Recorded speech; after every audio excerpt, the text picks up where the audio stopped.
Mga kapuso, tag-init na, may El Nino pa. Pero naging matindi ang pag-uulan sa ilang probinsya sa bansa.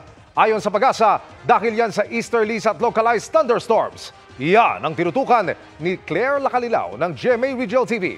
One North Central Luzon. Lumagasa ang tubig sa bahaging ito ng City Camp Lagun sa barangay Lower Rakwari, Baguio City. Pasado alas 6 kagabi, bunsod ng malakas na pag-ulan. Nalubog ang 14 na nakaparadang sasakyan. Ang pagbaha dahil daw sa mga bumarang basura sa drainage canal. Nililinis yung sasakyan, yung makina, baka sakaling may salba pa. Ano ba yung nangyari? Kasi totally submerged ito eh. Kaninang umaga, tulong-tulong ang ilang residente at kawani ng LGU sa paglilinis. Binaha yung sasakyan ko tapos ngayon nililinisan ko po para mawala yung amoy ng mga putik na naisama dun sa sasakyan ko. Wala na rin mga nakabarang mga basura sa lugar, pero may 3 pang naiwang sasakyan. Wala namang nasaktang residente. Yung mga sasakyan, yung mga iba doon residente yung nakuha nila na nagmamay-ari doon sa ibang sasakyan. And itong ibang sasakyan na hindi pa na-claim, inaantay nila para po makuha kung taga-roon din ang mga ito. Disyembre noong nakaraang taon nang simulang payagan ang mga residente na pansamantalang mag-park dito sa may siltation area ng Laguna. Kampante raw sila na tuyo ang lugar at panahon na ng tag-init kaya nang bumuhos ang malakas na ulan, umabot ng 7 feet ang baha sa lugar.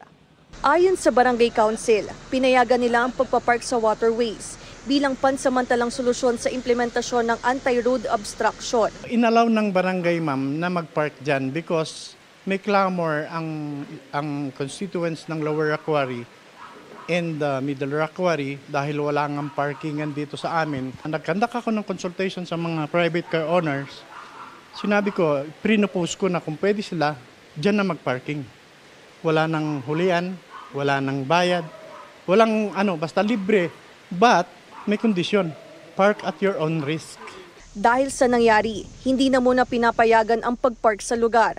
Maging responsable po tayo lahat dahil lahat po ng mga basurang hindi natin itatapon ng maayos ay tatangayin po talaga nitong tubig ulan patungo dito sa ating drainage tunnel.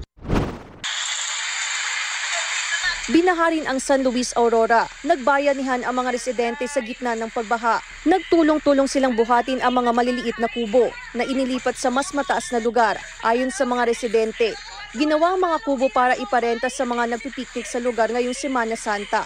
Dahil din sa matinding pag-ulan, umapaw ang Abuan River sa Ilagan, Isabela. Ang isang kotse lumubog sa tubig. Naiahon naman ang sasakyan bago tuluyang tangayin ng tubig. Para sa GMA Regional TV 1 North Central Luzon at GMA Integrated News, Claire Lacanilaw, nakatutok 24 oras.